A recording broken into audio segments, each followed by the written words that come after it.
Back in January 2021, NASA announced that MLP-2, one of the 3 mobile launch platforms that carried over 50 Apollo and Shuttle missions, was being demolished, despite its historical importance, because NASA quite simply had nowhere to put it.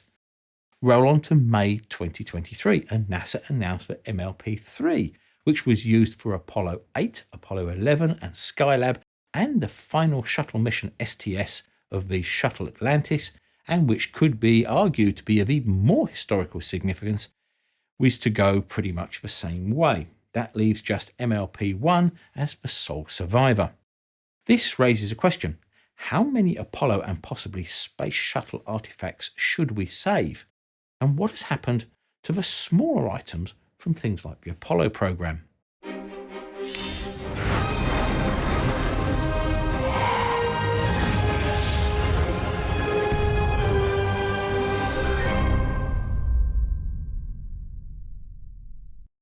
A big thanks go out to Brilliant for sponsoring this video. NASA artifacts from a bygone era give us proof, if ever it was needed, that back in the 60s, 70s and even 80s, engineers had to be good, and at NASA they had to be very good. There were very few computers to do everyday jobs and no robots. If you weren't good at your job, then you wouldn't have one there. Skills were the bedrock of being able to work in the space industry.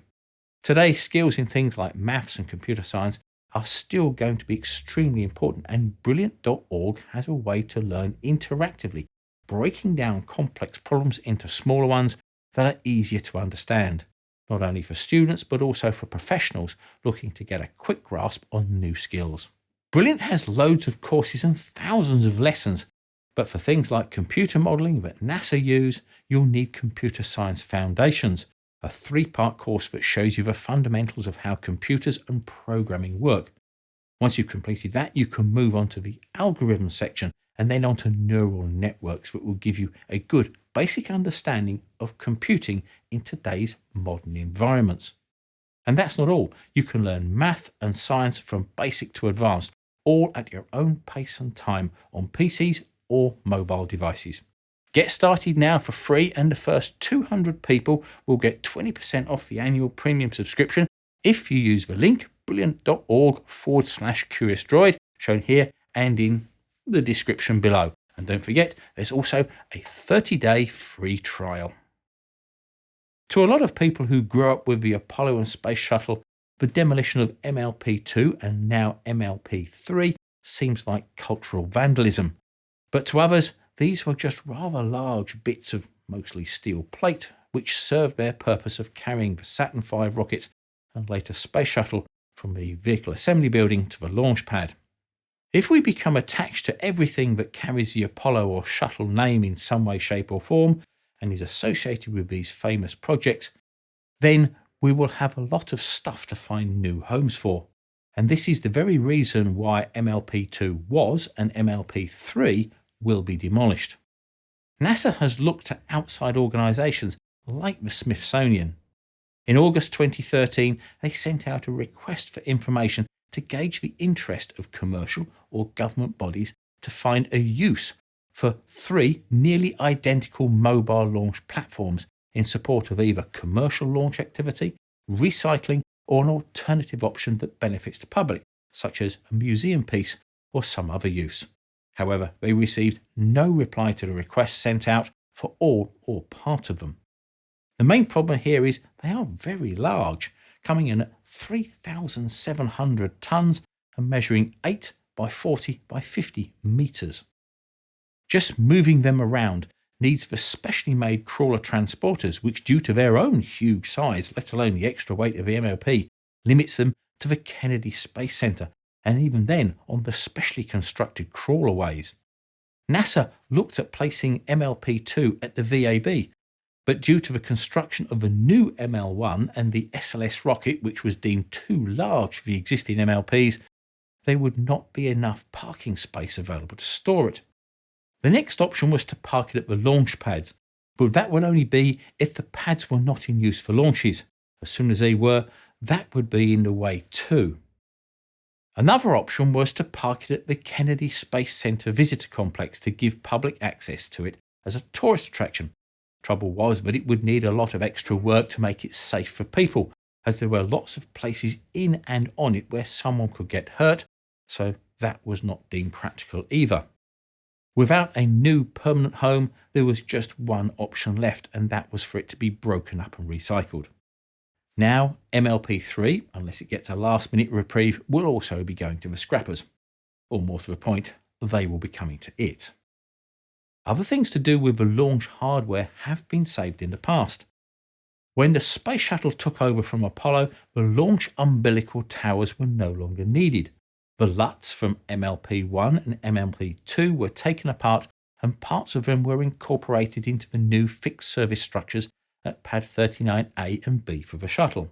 The remaining LUT-1 from MLP-3 was taken apart and stored at the Kennedy Space Center's industrial area. During the 1990s, efforts to preserve it failed due to a lack of funding. However, the walkway and the white room that the Apollo 11 crew used before entering the capsule were saved and relocated to the gift shop at the Kennedy Space Center for others to get a glimpse of what it would have felt like to start their historical journey to the moon. Another part of the 21-meter walkway is also installed at the gift shop and crosses the main floor. This brings up the question of what else is out there and worth saving. Jeff Bezos, the founder of Amazon and Blue Origin, spent a not inconsiderable sum in finding and retrieving some of the F1 engines and other parts, which turned out to be from Apollo 11, 12 and 16 that fell back into the Atlantic after launch. They were found at a depth of 14,000 feet, some 4,300 meters. Hitting the sea from almost 40 miles or 65 kilometers smashed much of the more fragile parts like the heat exchangers on the engines, but the more solid parts like the thrust chambers and the turbines survived and were able to be identified by their serial numbers. On one of the thrust chambers, the number 2044 was found, which related to the NASA engine number 6044, which was used in the engine number 5 on Apollo 11. After almost 2 years of conservation work at the Kansas Cosmosphere and Space Center were completed, they were transferred to the Smithsonian National Air and Space Museum in Washington, D.C., and the Museum of Flight Seattle, not far from Amazon's headquarters and the offices of Blue Origin.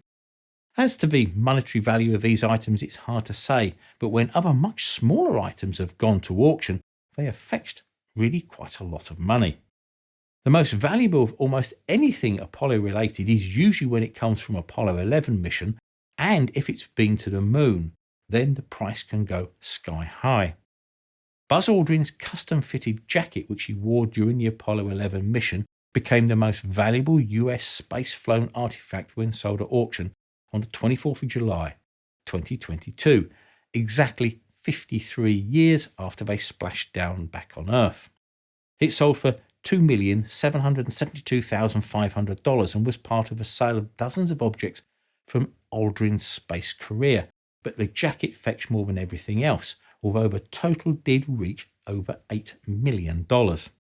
Even some quite innocuous objects have fetched really quite large sums of money, like Neil Armstrong's sample return bag, which he used to bring back moon rock and still had some dust left in it. This sold for $1,812,500, though it was actually never meant to have gone on sale in the first place. NASA had lent it to a space museum in Kansas, after which it went missing.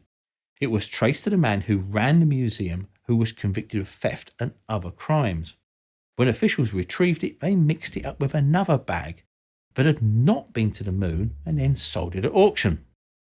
When the new owner checked its authenticity with NASA, they realised the error and tried to stop the sale, as it was now of historical importance. The new owner refused to hand it over and made a tidy $1.8 million when it was sold in July 2017. Sometimes it's the story behind the object which makes it valuable, like the watch Apollo 15 commander David Scott wore. All the astronauts that went to the moon were given Omega Speedmaster wristwatches, but Scott also took a prototype Bulova chronograph wristwatch, which he'd been given by the company as a backup. To the commander, a wristwatch was invaluable. They had to time how long the crew had been out on EVAs to know how much oxygen they had left. Bulova was an American company that had tried hard to get their watches on the Apollo missions without success. On the second EVA of Apollo 15, Scott noticed that the glass of his Amiga was missing. So when he returned to the lander, he swapped the strap onto the Bulova and used that for the rest of the mission. This included driving the lunar rover and repeating Galileo's hammer and feather experiment. There was also some lunar dust on the strap when it came back to Earth. The estimate for the auction was $750,000, but it sold for $1,592,500. Even something as mundane as a water dispenser, stroke fire extinguisher, that was used to dispense measured amounts of hot or cold water for drinking and rehydrating meals by Buzz Aldrin and Neil Armstrong during the Apollo 11 stay on the moon went for $327,600. Like many things that have gained significant cultural importance, space artifacts are now like major pieces of art, not only sought after by collectors but also investors, because their price will only go up so long as there are enough rich people willing to buy them. Hopefully they can be collected or donated to museums so they can be enjoyed not only by the aging Apollo generation of nostalgic baby boomers, but also the upcoming generations when space travel will be commonplace and they can look back and see how it was done with slide rules, sheer engineering genius, and a sprinkling of luck. So thanks for watching, and if you haven't already subscribed, then please do so, share and give us a thumbs up. And finally, a big thanks go to all our patrons for their ongoing support.